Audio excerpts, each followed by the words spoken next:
네. 그 노동자와 정치를 하는데 이제 대선이기 때문에 한 23일 정도 남은 것 같아요, 대선이. 예, 예. 그래서 그렇습니다. 대선과 노동자 얘기를 좀 하는데요. 제가 이제 약간 뜨거운 얘기일 수도 있겠는데요. 민주노총이 정치를 하려고 이제 민주노동당 만들었잖아요. 그 전에 예, 국민승리 그렇습니다. 20일 맞습니다. 그죠? 국민승리 20일 민주노동당 그다음에 통합진보당 왔는데 올해 이제 통합진보당 사태 거치면서 이제 배타적 지지를 예, 철회를 공식적으로 한 거죠. 예, 배타적 지지 단체가 맞죠? 원래는 거기에 대해서는 좀 논란이 있죠. 그래요. 예, 민주노총이 그 진보 정당을 만들었고 그 정당을 배타적 지지하는 거는 당연한 걸로 예, 생각이 드는데 어쨌든 올해 그 통합진보당 사태 거치면서 배타적 지지를 철회를 공식적으로 한 거죠. 어쨌든. 지지철의 입장을 밝혔죠. 예. 중집에서. 예. 그 문제 어떻게 보십니까? 그건 이 절차상으로도 그렇고 예. 내용상으로도 하자가 있는 결정이었다. 이렇게 보시면 될 것 같습니다. 음, 왜냐하면 이 민주노총의 정치 방침은 대의원 대회에서 결정하게 돼 있습니다. 음, 근데 이 배타적 지지 철회라고 하는 것을 중집에서 결정할 권한이 없다라고 하는 거고 음, 그럼에도 불구하고 중집에서 결정을 한 거죠. 지지 철회를. 예. 그렇기 때문에 이거는 정치 방침으로서 결정한 게 아니다. 왜냐하면 다시 말씀드립니다만 민주노총의 정치 방침은 대의원 대회에서 결정하게 돼 있습니다. 중집 단위에서 결정할 수 있는 게 아니고 그러면 중집 단위에서 지지 철회를 왜 결정을 했느냐라고 하는 건데 이 중집 단위에서 지지 방침을 결정한 것은 그 선거 방침이 있었기 때문에 그 선거 방침의 일환으로 결정을 한 거예요. 음, 다시 말씀드리면 이 통합진보당에 대해서는 이 민주노동당을 계승한 정당이기 때문에 당연히 배타적 지지가 유지돼야 된다라는 입장이 있고 또 하나는 민주노총 내에서 이 국참당 자유주의 세력하고 통합한 거기 때문에 음, 이건 재논의해야 된다라고 하는 입장들이 있었습니다. 예. 다시 말씀드리면 이거를 크게 결정을 하려면 정치 방침을 결정하려면 대의원 대회에서 결정을 해야 돼요. 음, 근데 대의원 대회가 아닌 단위에서 결정을 했다는 거죠. 근데 이 결정을 한 것은 근거가 선거 방침이 있었기 때문에 다시 말씀드리면 4.11 총선을 할 때 중집 단위에서 정치 방침은 아니지만 선거 방침을 제한적으로 결정할 권한이 있습니다. 그래서 선거 방침을 결정을 한 거예요. 선거 방침이 그 통합진보당에 대한 집중 투표를 한다. 비례 정당 투표할 때 예. 그거하고 세액공제나 당원 확대 사업도 열어놓고 한다. 통합진보당뿐만이 아니고 진보신당. 진보신당, 예. 그죠? 이런 이 예. 사회당까지 열어놓고 세액공제나 당원 확대 사업은 다 진보 정당이기 때문에 한다라는 선거 방침이 있었다는 거죠. 예. 그걸 이유로 해서 중집 단위에서 결정할 수 있다라고 해서 워딩이 그렇게 나간 거예요. 음, 문제는 다시 말씀드리면 정치 방침일 수 없다라고 하는 건데도 불구하고 그렇게 나왔다는 거죠. 그래서 많은 사람들이 정치 방침으로 그걸 알고 계시는데 정치 방침이 아니다. 그리고 4.11 총선 방침을 철회한 거다라고 하는 게 정확한 의미예요. 근데 이게 내용적 모순이 있습니다. 왜냐하면 4.11 총선 방침이라고 하는 것은 총선이 끝나면 소멸되는 방침이에요. 그렇죠. 다시 말해서 소멸된 정치 방침을 놓고 5월 달에 민주노총 중집에서 그걸 논의해서 이미 없어진 방침을 지지 철회한다. 라고 결정을 함으로써 이게 마치 현장에 있는 노동자들이나 그 온 국민들에게 민주노총이 통합진보당에 대한 정치 방침으로서의 지지 철회를 한 거다라고 하는 것으로 오인되게 만든 굉장히 조급하고 성급하고 하자 있는 결정이었다. 절차상으로. 라고 하는 거고 또 하나는 그 배경이 내용적으로도 문제가 많습니다. 그 선거 방침 하자 있는 선거 방침 철회를 결정한 가장 근본적인 배경 중에 하나는 조준호 전 공동대표의 5위 진상보고서 발표예요. 그걸 근거로 해서 그 보고서에 뭐라고 나와 있습니까? 현장 투표 7, 80%가 다 부정 투표였다 이렇게 밝히지 않았습니까?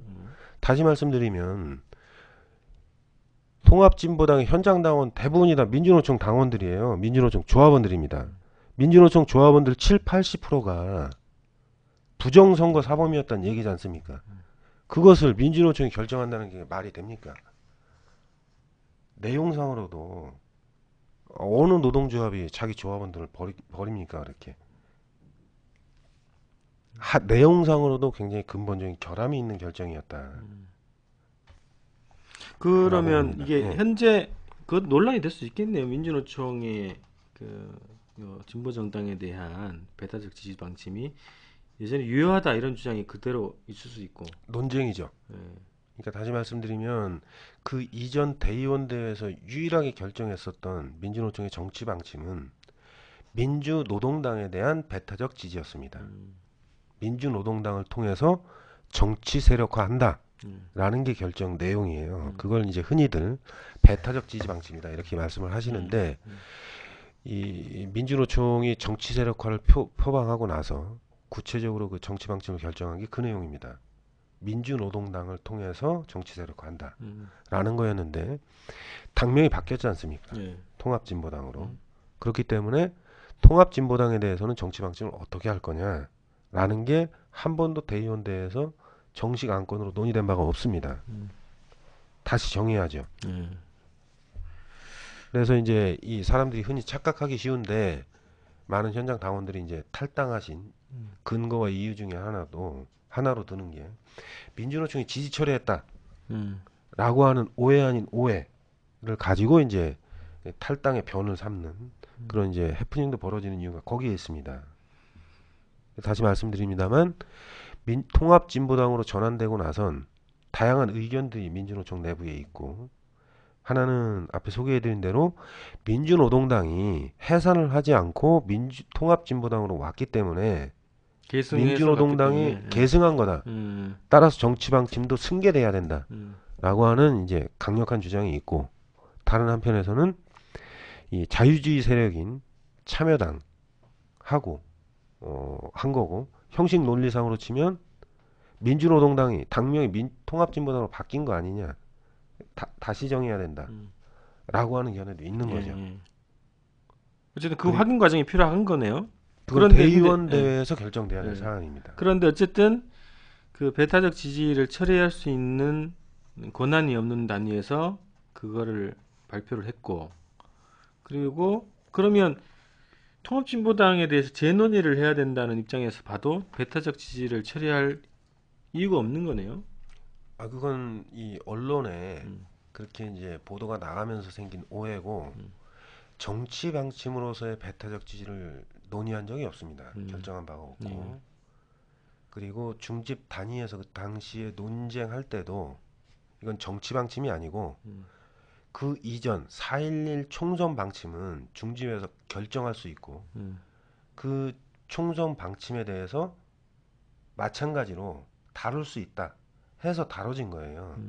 그러니까 그 의미는 정확히 말씀드리면 4.11 총선 방침에 대한 철회다 라고 하는 거죠. 그리고 그 모순이라고 하는 것은 4.11 총선 방침이 없어졌는데 그죠? 4.11 총선이 끝나면 원인 무효돼서 소멸되는 정치 방침인데 이미 없어진 정치 방침을 가지고 마치 지지 철회한 듯이 그렇게 나가면 당연히 이제 혼선을 주는 거죠. 그리고 그런 우려도 제기했음에도 불구하고 어찌됐든 이게 이제 통합진보당에 대한 워낙 이제 광풍이 많이 불었지 않습니까? 그러다 보니까 이 일정 정도 그런 경향과 함께 이 노동계 내에서도 그런 바람이 불었던 거라고 봐야죠. 예. 어쨌든 지금 이제 그 왜곡되게 이제 인식되고 있고 그런 부분이 이제 민주노총이 배타적 지지 처리를 했다라는 것이 근거 없는 거네요. 결정한 바가 없습니다. 예, 결정한 바가 없는 상황이다. 근데 뭐 그 당시에 이제 여론이나 그렇죠. 그죠 이런 것이 다 그죠 민주노총이 뭐 결정을 어떻게 할 것인지 그래서 뭐 그때 회의할 때 바글바글 했다면서요 언론들이. 그렇죠. 그 멘트 하나 달라고. 맞습니다. 그래서 지금 현재 그 법적으로나 딱 정리된 거는 배타적 지지를 철회할 수 있는 단위에서 한 결정도 아니고 배타적 지지가 철회가 됐다라고 할 수 없는 상태. 그렇죠. 예. 그런 거네요. 그러니까 유일한 지금 민주노총 대의원대에서 결정한 방침만 남아 있는 거죠. 예. 민주노동당을 통해서 정치 세력화한다. 예. 이게 이제 이 통합진보당으로 전환됐기 때문에 대의원 대회에서 여기에 대한 재논의와 재결정 있어야 예. 민주노총이 정확한 정치 방침을 세우게 되는 거죠. 예. 그리고 지난 중앙위 때 했던 것은 중집에서 음. 했던 결정은 4.11 총선 방침을 거두는 거였다. 그런 상징적인 의미로서 논의가 됐고 그 수준에서 당연히 그 뭐 노조운동 수십 년 했던 분들인데 그거 모르겠습니까? 그렇게 이제 내용 전개가 됐음에도 불구하고 언론에서는 그 워딩만 따서 마치 이제 정치 방침이 그렇게 결정된 듯이 사람들이 이제 오해하게 만드는 민주노총의 정치 현상이 된 방침, 거죠. 진보 정당에 대한 정치 방침은 없는 대대에서. 것이다. 없는 것이고 대의원대회에서 하는 것이고 그렇죠. 배타적 지지가 철회된 적이 없다. 이거네요. 철회된 적이 없죠. 정확한 사실은 그겁니다. 예. 자, 그래서 그거하고 그런 흐름하고 좀 비슷한 흐름을 타는 것 같은데요. 민주노총 출신 그 위원장들, 뭐 간부들급 그 연맹위원장분들 이런 분들이 또 오래전에 하신 분도 아니고 가장 가까운 시기에 하셨던 분들이 문재인 캠프, 안철수 캠프로 막 몰려갔죠. 거의 뭐 러시 느낌 탈출 러시처럼 막 싹 몰려갔는데 이런 문제를 어떻게 보세요? 대단히 안타깝고 민주노총 혹은 우리 노동자 정치 세력화가 이제 13년째 맞이하고 있는데 그 이전에 이제 워낙 많이 실패를 많이 맛봤지 않습니까? 민중당서부터 시작해서 진보정당 간판 내걸고 많은 시도들이 있었습니다만 한편으로는 자중질환, 한편으로는 여러 분열적 요소들로 인해서 스스로가 간판을 내리지 않을 수 없는 그런 이제 곡절도 겪고 그런 와중에 그런 이제 평가와 반성 속에서 그 민주노총이 중심에 서서 노동계급이 중심에 서서 진보정당을 하자. 그리고 이 진보정당은 그 건설 초창기에 그런 논의도 많이 있었습니다. 그 이전과 같은 간판 띄었다 붙였다 되풀이하는 실패한 역사가 아니라 100년간은 정당 만들자. 적어도 노동계급이 나서서 정당운동을 한다고 했을 땐 이제 13년째 되는 해 2008년도에도 이제 분당의 위기를 맞았었고 또 한 번 그런 곡절을 겪게 된 거죠. 요번 이 2012년판 이 진보당 사태는 많은 교훈을 주고 있다고 봅니다. 워낙 이제 마녀 사냥에 가까운 광풍이 불다 보니까 노동계도 상당 정도로 휘청이었고 그 휘청이다 보니까 애초에 노동 대중들에게 했던 그 약속 그것이 이제 이 노동자들의 이 독자적인 정당 그리고 정체성 있는 정당을 통해서 그 발전시켜 나가자. 그리고 이것을 유지하는 것 속에서 연대도 하고 제휴도 하고 이렇게 이제 펴나간 거 아닙니까? 그래서 예전에 이 비판적 지지론하고는 우리 정당이 있을 때의 연대하고는 근본적으로 차이가 있음에도 불구하고 한쪽에서는 여전히 이제 그런 비판을 받았었습니다만 이제는 그것까지도 이제 버리고 사실은 기존 보수 정당으로 이제 뿔뿔이 흩어져 나가는 상태를 맞이하게 돼서 어떻게 보면 진보 정당은 끝난 거 아니냐 그런 이제 이 통합 진보당 사태가 불면서 노동계 상층 그 지도급 인사들 사이에서는 대중을 믿지 못하는 그러다 보니까 진보 정당은 이미 이제 문 닫아야 될 상태에 놓여 있고 더 이상 노동자 독자적인 정치 세력화는 실패한 거고 갈 길이 없지 않습니까? 그런 이제 패배주의 혹은 청산주의 속에서 길을 찾다 보니 그나마 차악 예전에 했던 비판적 지지론의 재판이 이제 일어나는 거라고 봐야죠. 그래서 그런 부분에서 대단히 좀 안타깝고 우려스럽습니다. 저는 그거 딱 보면서 야, 그러니까 위원장 하신 분들도 있고, 예. 그리고 각 연맹위원장이나 민주노 총위원장 하신 분도 있고, 사무총장 하시는 분도 있고, 다양하신 분이 있는데, 이분들이 불과 1, 2년 전에, 그죠? 뭐, 신자유주의 반대, 노동자들의 뭐, 정치 세력화 이런 얘기를 쭉 하셨던 분들이란 말이죠. 근데 이런 분들이, 움직이는 거 보면서, 야, 이분들이, 무슨 생각으로 가셨을까, 과연. 예. 야, 진짜 이게 노동자들의 권익이 보장되는 그런 세상을 만들기 위한 방책의 하나로 간다. 뭐 그런 명분이었을 것 같아요. 예. 표방하는 거는. 그렇죠. 근데 그것이 이제 실현 가능성이나 과학성 자체는 이제 논의를 하고 딱 봤을 때 예를 들어 문재인 캠프와 안철수 캠프 두 캠프의 노동 정책이 과연 이분들이 그동안 수십 년 동안 운동해왔던 그런 것을 다 포괄을 하고 있냐 현재. 그래서 그 이어지는 게 그거거든요. 그런 그 캠프의 예. 노동 정책에 대한 평가를 좀 연이어서 해주십시오. 그래서 먼저 이제 하나 유념해 봐야 될 것은 이분들이 이제 이 진보당 사태가 나면서 이제 다소 이 패배주의적이고 청산주의적인 태도 속에서 가신 것도 있겠지만 민주당으로 이제 일부는 완전히 가신 분들도 있고 정권 교체라고 하는 현실론 속에서 택한 이 선택지도 있고 그래서 그건 갈라봐야 된다고 생각을 합니다. 그래서 일시적으로 지금 진보당이 어려움에 처하면서 가신 분들은 그 노동자 계급 정치 세력화의 독자성이나 정체성을 완전히 버리신 분들이 아니다.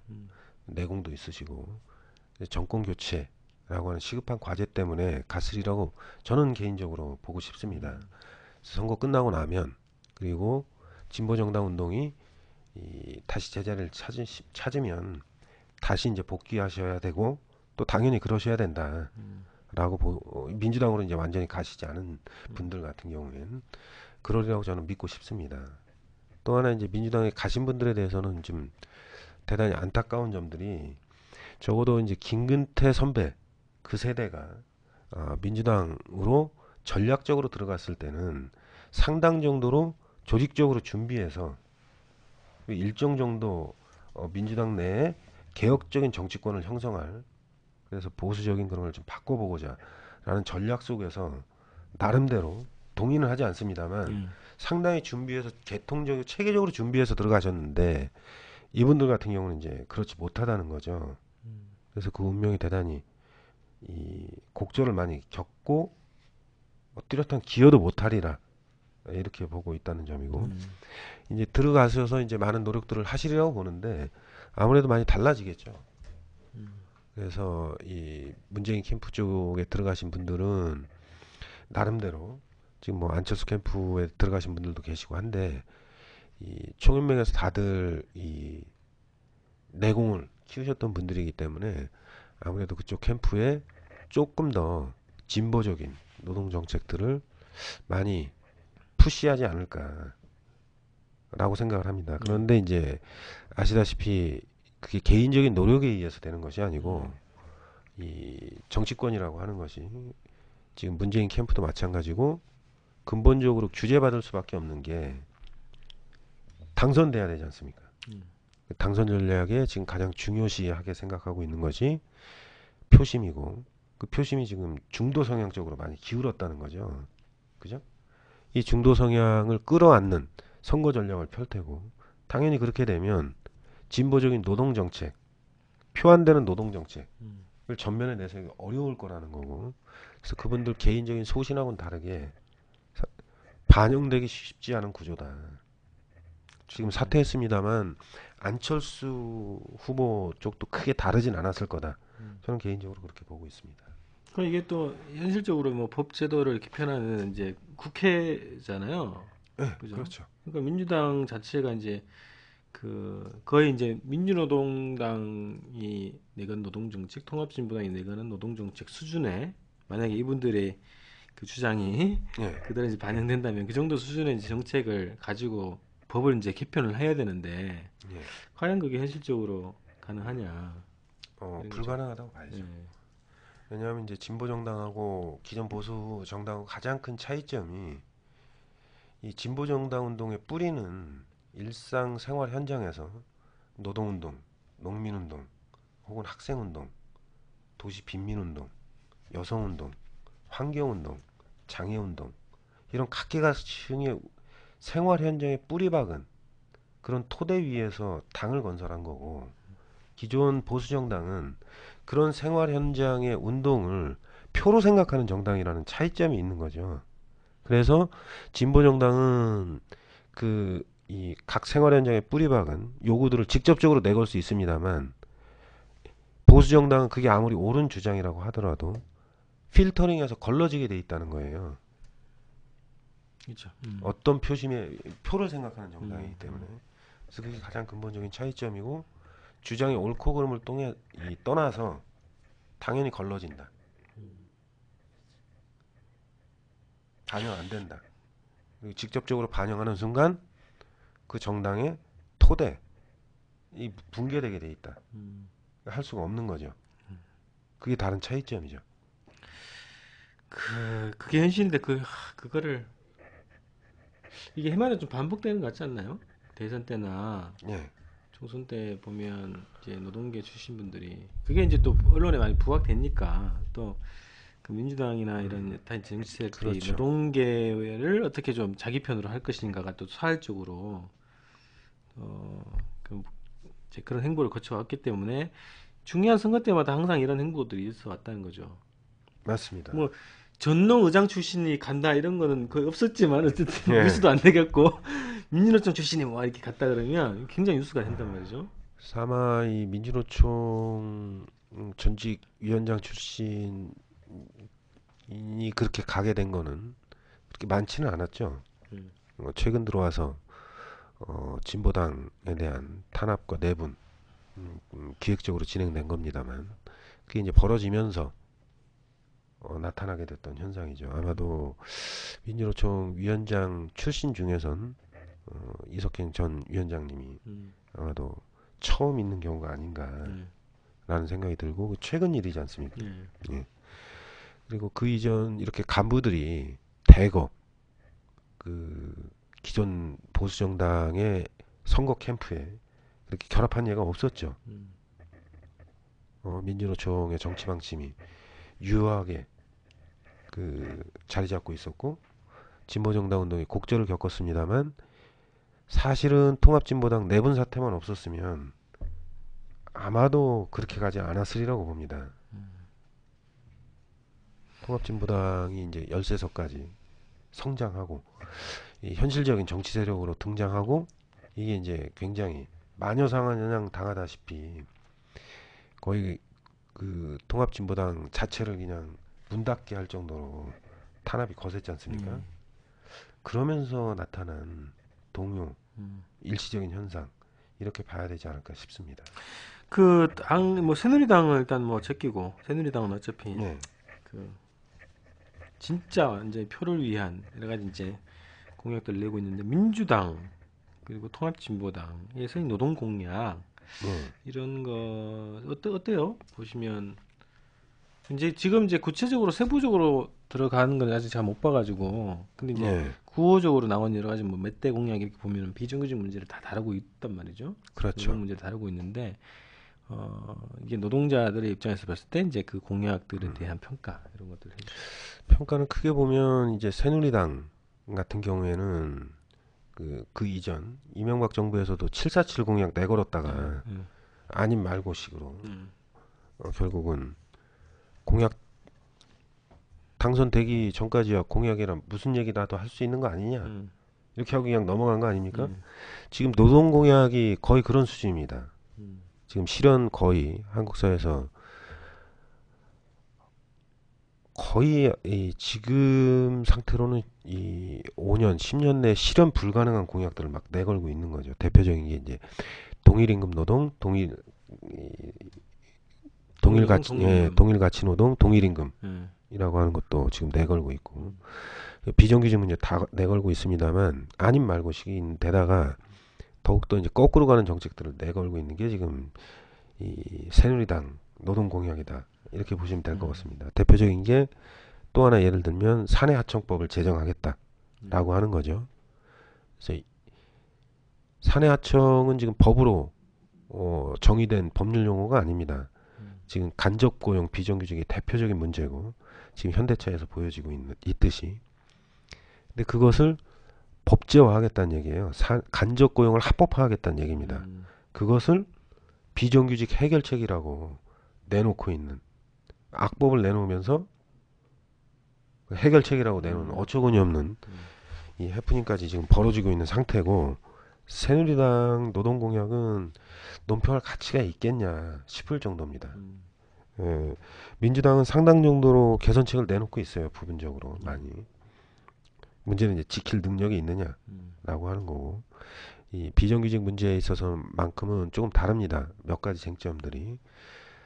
그래서 저희들은 이제 이 비정규직 문제가 크게 보면 간접고용 노동자 문제 있고, 비정규직 법 이 해결에 대한 문제가 있고, 다시 말씀드리면 기간제법, 파견법 자체가 지금 폐지돼야 된다는 입장인데 거기에 대해서 미온적인 태도를 보이고 있고, 또 하나는 이 특수고용 노동자 같은 경우에도 저희들이 줄잡아 200에서 많게는 이제 건설까지 치면 400만까지 추산하고 있는데, 이분들 같은 경우에는 노동자로서 정의가 되지 않습니다. 근로기준법이나 노동 3권 보호를 못 받아요. 네. 형식상 자영업자로 등록되게 돼 있기 때문에 이 노동자로 안 보는 거죠. 그러다 보니까 간단하게 말씀드리면 퀵 배달하면서 죽기도 하고 막 그러지 않습니까? 오토바이 사고 워낙 심하고. 제일 시급한 문제는 산재 문제 같은 거죠. 근로자가 아니니까 산재 적용을 못 받는단 말이죠. 그래서 이런 이 산재 적용 문제, 4대 보험 적용 문제, 이런 부분들에 대해서는 대체로 이 민주당도 공감하고 있습니다만, 저희들이 얘기하는 것은 특수 노동자들을 노동자로 봐야 되고, 노동상권에 제한 없는 노동상권을 누릴 수 있어야 된다 라고 하는 법 개정까지, 제도 개선까지 요구하고 있는데, 거기까지는 아직 이 민주당은 지금 못 미친다, 이렇게 보시면 될 것 같습니다. 통합진보당은 다 수용하나요? 통합진보당은 전향적으로 그걸 다 해결해야 된다라고 보는 거고, 무엇보다도 이제 이 여러 제도 개선이나 과제들이 있습니다만, 왜 그런 이 근본적인 주장을 할 수밖에 없냐 하면, 노동 문제를 개선하기 위해선 계속 강조드립니다만, 조직률이 5% 정도 힘 가지고는 사회적으로 미칠 수 있는 영향력이 그렇게 크지가 않습니다. 그래서 무엇보다도 한국 사회가 민주적으로 생활 현장에서부터 발전하려면 조직률이 상승돼야 되는데, 그 조직률 대부분이 다 비정규직이라는 거죠. 그리고 특수고용 노동자들 같은 경우에는 아예 노동자로 통계도 안 잡힙니다. 그리고 통계치가 다른 거예요. 우리는 900만을 주장하지만 정부에서는 580만 밖에 안 된다, 이렇게 주장하는 거고, 무려 300만 정도가 차이가 나는 거죠. 그런 게 이제 특수고용 노동자들 같은 경우인데, 그 사람들은 당연히 노동자로 봐야 되고 노동상권의 혜택을 받아야 된다. 그렇게 해서 우리 노동자들 스스로의 힘을 스스로 키울 수 있는 그런 환경을 만들어야 된다가 이 우리 이정희 대표서부터 해서 얘기하는 근본 입장이기 때문에 당연히 저희는 노동상권 제기합니다. 어쨌든 그런 현실적으로 딱 봤을 때 민주당은 그 당의 정책이나 철학, 어쨌든 뭐 개념 이런 거를 봤을 때는 좋은 정책을 과연 전격적으로 수용해서 그걸 법제화할 의지가 있는가? 그게 이제 두 가지 다 있죠. 의지의 문제도 있고 또 하나는 철학의 문제도 있습니다. 그러니까 결국은 사용자들이 반대하지 않겠습니까? 그렇죠. 특수고용 노동자들을 고용하고 있는 고용주 입장에서 보면 비용이 더 지출이 되는 거지 않습니까? 산재 같은 경우에는 사업주가 100% 다 내게 돼 있는데 비용이 그만큼 나가는 거죠. 당연히 반대하죠. 그 반대를 물리치고 과연 할 수 있는 힘이 있느냐 하고도 연관이 돼 있는 거죠. 그래서 현실적인 벽에 부닥치는 거고, 결국 노무현 정부도 크게 보면 그 철학에서 한 발짝도 못 나갔다, 이렇게 평가될 수 있을 것 같습니다. 특수고용 노동자 문제나 이런 부분들에 있어서 못 나가는 거죠. 반대 세력들이 있으면 눈치 보게 돼 있는 거고 그 저항까지 감수하면서 자기 지지 기반을 넓혀야 되겠다라고 하면 이명박처럼 눈 딱 감고 부자들 강남 3구 해서 자기 지지 기반 넓히는 정책 펴야죠. 근데 이제 이 노무현 정부 때 그렇지 못했고 지금 차게 들어설 정부도 과연 그런 철학에 있느냐?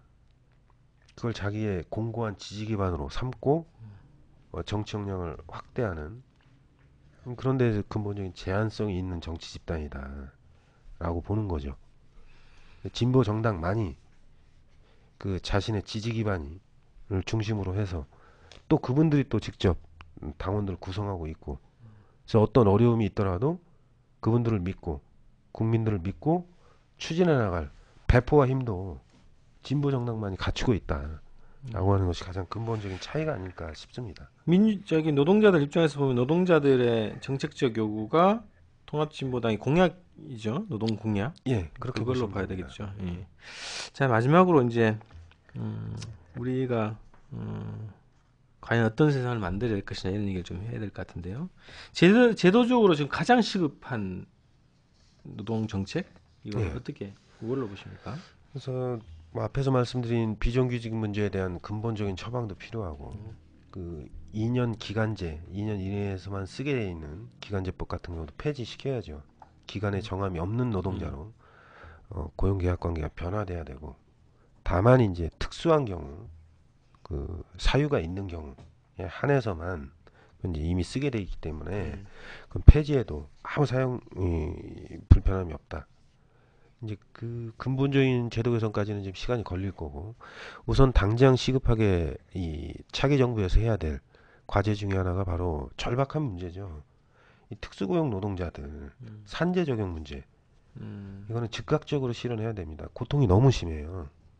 우리 청소년들서부터 시작해서 그 종사자들이 퀵 서비스 배달까지 택배까지 이게 다 굉장히 위험한 교통수단을 통해서 하고 산재 사고들이 엄청나게 많이 있음에도 불구하고 그걸 다 개인 부담하는 사회가 이게 말이 됩니까?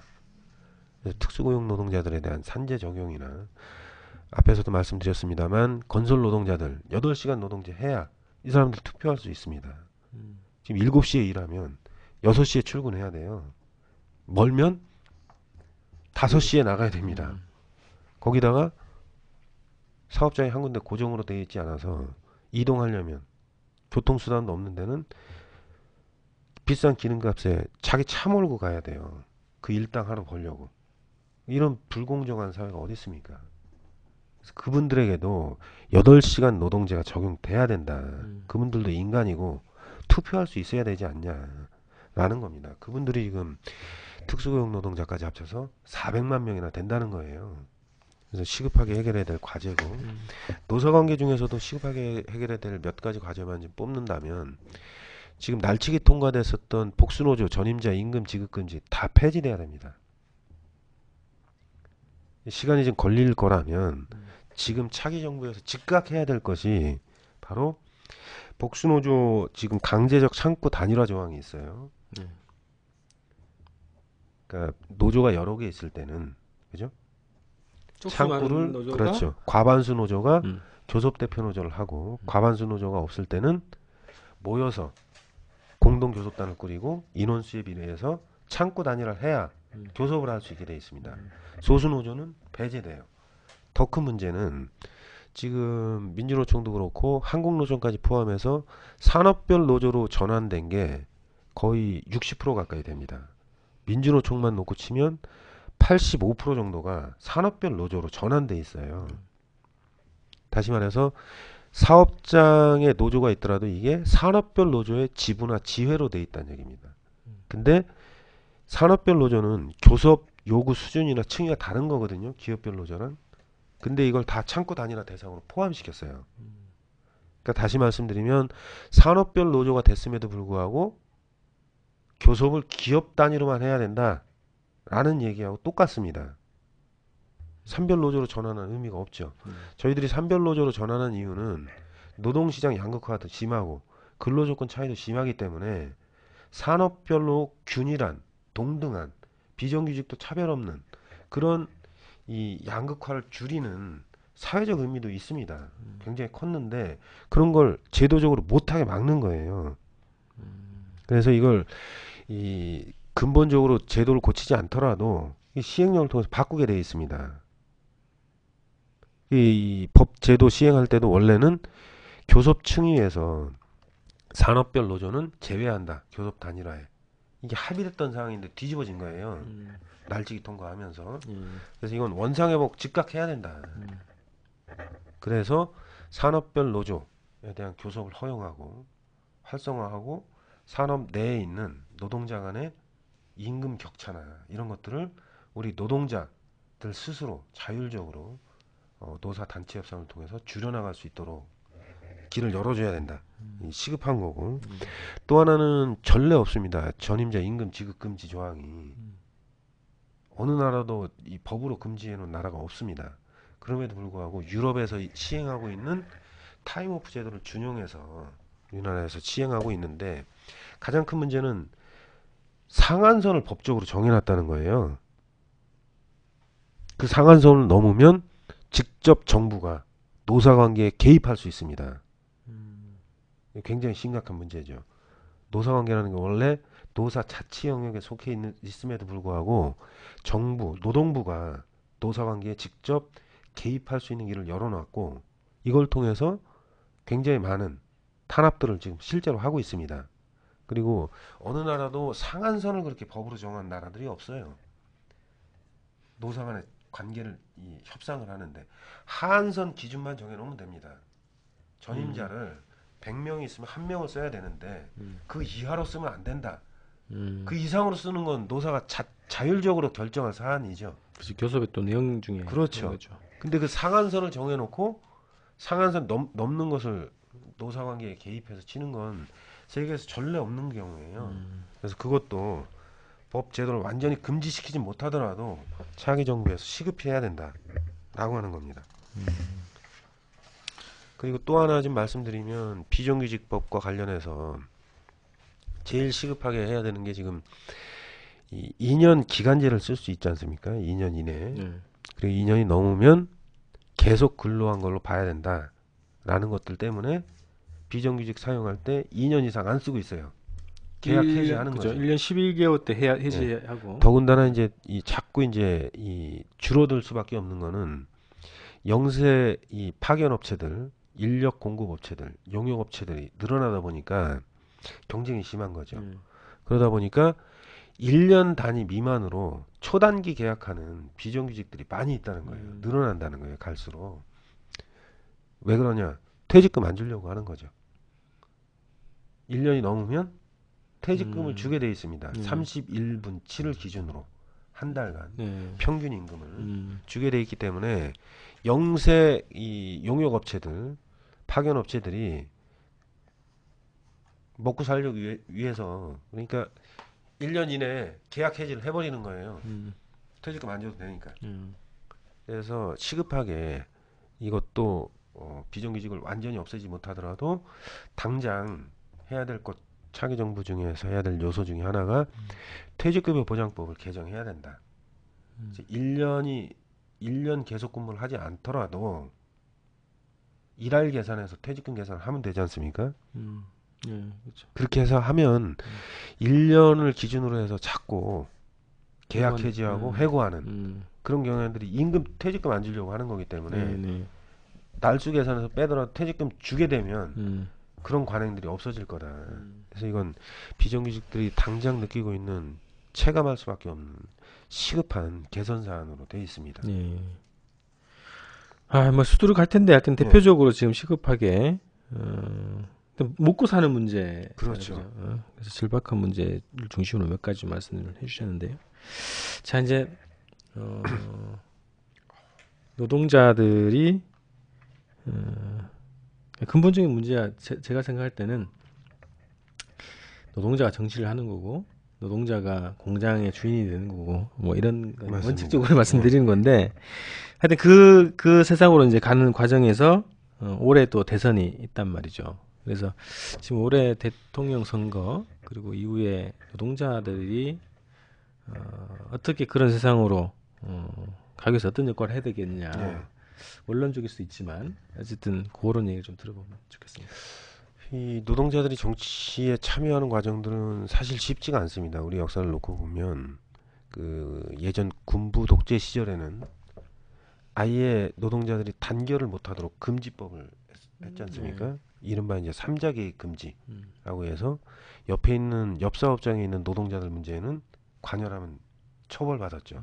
구속되고 그 벽을 뛰어넘어야 했고, 또 하나는 말씀드립니다만 산업별 노조 체제로 전환했음에도 불구하고 여전히 교섭 자체도 내용적으로나 실질적으로 할 수 없는 아주 열악한 환경에 놓여 있고, 더군다나 그 산업별 노조가 정착이 돼야 그 정치적인 의제에도 개입할 수 있는 길이 열리는데 봉쇄당해 있다는 점이고, 직접적으로는 민주노동당서부터 시작해서 13년을 이 진보정당 운동을 위해서 달려왔습니다만 고비고비마다 직접 탄압당하고 그 올해와 같은 큰 위기를 넘기지 않으면 사실은 진보 정치를 노동자들이 나서기 굉장히 어려운 환경에 놓여 있습니다.